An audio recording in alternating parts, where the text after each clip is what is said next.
रुकना पड़ता है। अब दूसरी बात मैं आप लोगों के साथ ये शेयर करता हूँ कि प्रोडक्शन हाउसेज़ कहाँ-कहाँ पर हैं। एक तो एमडी जो एमडी का प्रोडक्शन हाउस है जो हम टीवी के लिए ड्रामास बनाते हैं, वो आईआई चंडीगढ़ रोड पे है। दूसरा एक उन्हीं का एक प्रोडक्शन हाउस है जो कि मोमल प्रोडक्शन है, वो है डीएचए में बाथ आइलैंड के पास। एक और प्रोडक्शन हाउस है जो कि बिग बैंग है, वो डीएचए फेज़ 6 में है। एक और प्रोडक्शन हाउस है आई ड्रीम के नाम से, वो आई थिंक सो डीएचए 5 और 4 के आसपास, उसके नियरेस्ट किसी लोकेशन के ऊपर है, या शायद क्लिफ्टन वाली साइड पे, उमर शरीफ पार्क के पास। ज़्यादातर लोगों को प्रोडक्शन हाउसेस का नहीं पता। मैंने ये प्रोडक्शन हाउसेस खुद से फाइंड किए थे और इसलिए मैं आपको एग्जैक्ट लोकेशंस बता रहा हूँ कि उसके आसपास में है। उसके बाद है एक बीजे प्रोडक्शन हाउस, वो भी उमर शरीफ पार्क के आसपास है, क्लिफ्टन के अंदर।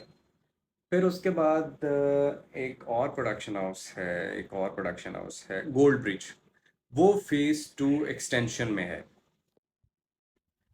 एक प्रोडक्शन हाउस है सिक्स सिग्मा, वो भी क्लिफ्टन में है। एग्जैक्ट लोकेशंस तो मैं अभी आपको इस तरह से नहीं बता सकता, लेकिन वो इन्हीं लोकेशंस के अराउंड है। अगर आप इनको गूगल पे भी सर्च करेंगे तो आपको प्रोडक्शन हाउसेस मिल जाएंगे। तो आप उनको सर्च करके और आप उनकी लोकेशन को, उनकी नियरेस्ट लोकेशन को आप इन ड्राइव पे या येंगो के ऊपर लगाकर आप वहाँ पर जा सकते हैं। किसी से पूछ के आप उनकी लोकेशन पर पहुँच सकते हैं, कोई इतना मुश्किल काम नहीं है।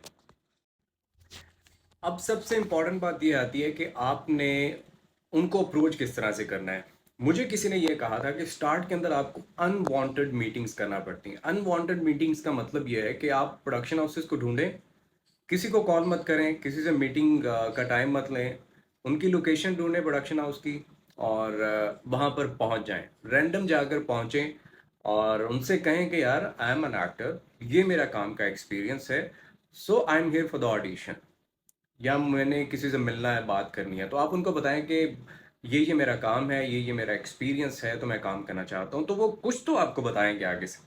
इसी तरह आप सारे प्रोडक्शन हाउसेस में जाएं और फिर आप उनके साथ कांटेक्ट में रहें, कभी ना कभी वहां पर चक्कर लगाते रहें। और उसके अलावा आप ये कोशिश करें, ये जानने की कोशिश करें कि कौन कौन से डायरेक्टर्स काम कर रहे हैं, उनके नंबर तलाश करें, कहीं से नंबर तलाश करें, ढूंढें, पूछें। थोड़ी सी हसल तो आपको करना पड़ेगी। उनको कॉल्स करें, उनसे राब्ता करें, उनको बताएं ये मेरा काम है, उनको अपना काम भेजें और उनके साथ कांटेक्ट में रहें। ये कांटेक्ट में रहने का मतलब ये नहीं है कि आप उनको तंग करना शुरू कर दें, नहीं। थोड़े टाइम बाद आप दोबारा उनको रिमाइंडर दें, फिर थोड़ा टाइम गुजर जाए, फिर रिमाइंडर दें। शुरू शुरू में होता है कि जिससे कांटेक्ट करें हमें फौरी से काम मिल जाए, इस तरह से नहीं होता। अगर आप ज़्यादा किसी को तंग करेंगे तो वो आपका नंबर ब्लॉक कर देगा और दोबारा आप उनके साथ ना तो कांटेक्ट कर सकेंगे और ना ही आप उनके साथ काम कर सकेंगे।